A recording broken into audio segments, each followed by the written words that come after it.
27 वर्षों का विश्वास, 17,000 से अधिक डॉक्टर्स एवं engineers, gold Nations leading institute.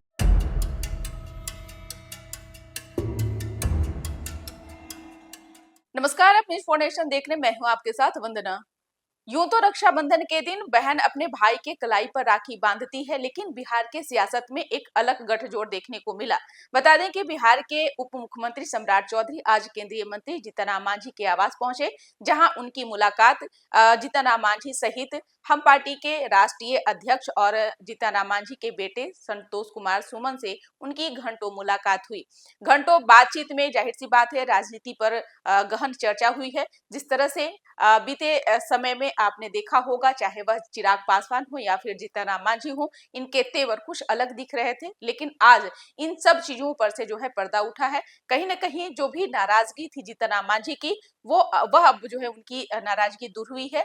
लेकिन क्या बातें हुई है, क्या आगे जो है सीट बंटवारे पर भी सम्राट चौधरी और जीतन राम मांझी की इस मुलाकात में चर्चा हुई है, तमाम चीजों को हम साझा करेंगे। बता दें कि आज जिस तरह से बिहार के उप मुख्यमंत्री सम्राट चौधरी जीतन राम मांझी के आवास पहुंचे, जहां जीतन राम मांझी के आवास पहुंचने के बाद कई तरह के कयास लगने शुरू हो गए। कहा जा रहा है कि जीतन राम मांझी इन दिनों बिहार एनडीए से नाराज चल रहे हैं।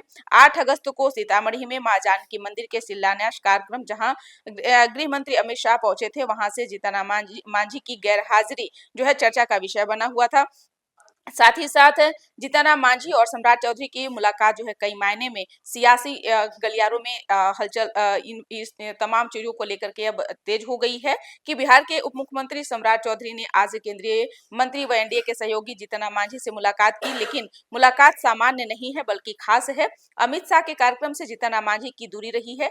सामने विधानसभा का चुनाव है, लिहाजा अगले ही दिन सम्राट चौधरी और हम के संरक्षक जीतन राम मांझी के आवास पहुंच जाते हैं। दोनों नेताओं के बीच लंबे समय तक बातचीत होती है।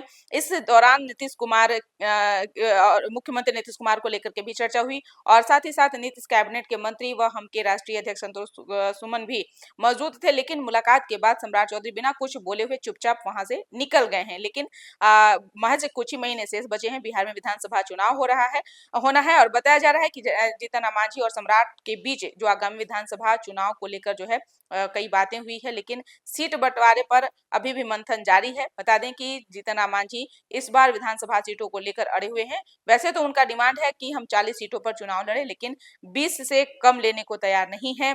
ये अंदर की सूत्रों के हवाले से ये जानकारी मिली है। लेकिन कई बार जीतन राम मांझी कह चुके हैं कि इस बार लोकसभा चुनाव वाली गलती हम नहीं दोहराएंगे, बल्कि बिहार में उनकी पार्टी का जनाधार है, उस हिसाब से हमें उचित प्रतिनिधित्व मिलनी चाहिए।